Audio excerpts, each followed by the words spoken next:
Hi, everyone. I am Maria Baez De Hicks. I've been working in this area since the late 90s, so I've been here for a little bit. Going to walk you through some major concepts within category management and give you some specific things that you can take away today and apply to your business, whether or not you are working on category management, to help improve some of your processes. So when we talk about category management, there seems to be this lore of this mysterious thing that nerdy people do behind a door. And it really, if you work in category management, keep that because it helps. It helps. It's job security. People think that they can't do it. The secret that I will share with you here is that if you have common sense, you can do category management. Category management began as a separate discipline around 1992. It's the first time that it was defined. And it was defined initially by syndicated companies. And now I see there's like a widespread of ages. Some people are close to my age, a lot of people a lot younger. So for the younger people in the group, what was happening in 1992 and a little before is that we were coming out of a recession and companies were trying to figure out how to maximize their profits when in the face of vendors who were starting to push back on slotting fees and other business expenses, right? And so how are we going to analyze the information? How are we going to define the low-hanging fruit? And how are we going to go beyond that to actually grow our business in a profitable way? So category management was born, and there were multiple different definitions. Over time, this is the definition that I came up with, and I'll give you a moment to kind of take it in, because I don't like reading to grown-ups.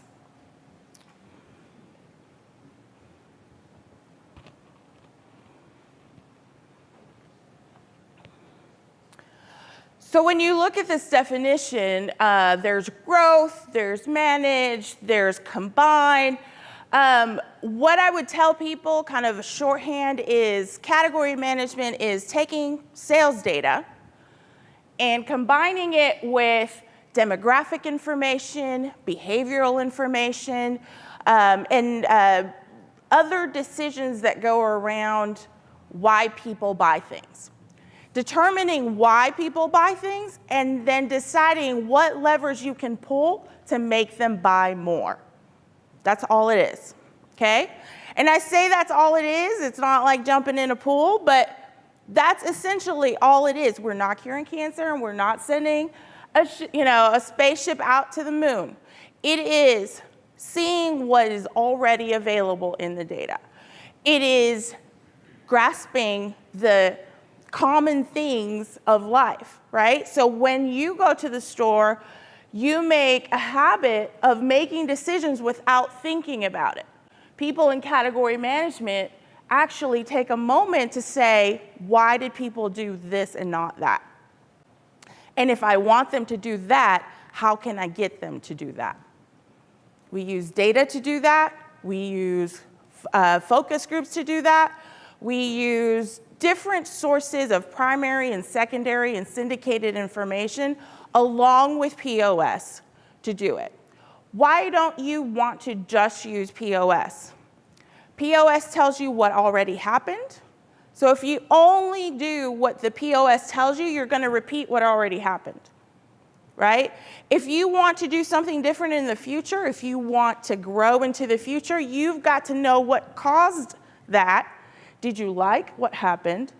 And then if you liked it, how do I make it happen more? If you didn't like it, how do I make that not happen again? So those are the kinds of questions that you need to ask. So like I said, the initial rationale was for a desire for profitable growth. And also, there's, especially when we think about Walmart, they already had a large buying group. But weren't each buyer, and as you will see, if depending on how much experience you've had with Walmart, buyers, especially in the late 90s and early 2000s, would switch jobs 18 months, 2 years, 24 months into it. Versus a vendor, the representative for a company, had been doing the job 10, 15, 20 years. Who do you think has more experience in that business? The guy who walked in or the girl who walked in 5 minutes ago and is going to leave 18 months from now, or the guy who's been doing it as his bread and butter for a decade? So obviously that guy that's been there or that gal that's been there for a decade is going to know more about trash bags than the, new buyer who's just learning her job, right? So Walmart decided we're going to start leveraging the expertise of the companies. We're going to start milking a little more out of the vendors. Now there's a balance there between what Walmart's interests are and what the external interests would be. And they balance that through different NDAs and different conversations. And there's, some give and some take. And you'll learn more about that if you get into this business. But overall, what's good for the whole will improve the situation for the individuals. And so that is what the category management process seeks to leverage. When we look at the process overall, you've got different parts of it. So you define the category, you determine the role of the category, you assess your performance so far, you're going to integrate data, which means POS, syndicated, if you do A&Us, if you do consumer targeting, all of that you're going to integrate at this point. You set your goals. So what did the data tell me? What do I think my position should be? And now, what do I want to achieve? If you don't know what you want to achieve, you don't know how to get there. Create your plan. So am I clustering? How am I dividing my merchandise? Am I going to have my brands on the outside and my private label on the inside? What does that mean for the category? How do people shop the category? All of that you will have answered or have one of the answers to from the process before that. Going to implement. That's where you draw. That's where you decide where it goes. Notice category management is not just about drawing the modular. That's the fun part. We used to call it the Tetris part of the process. And it's one step out of many, okay?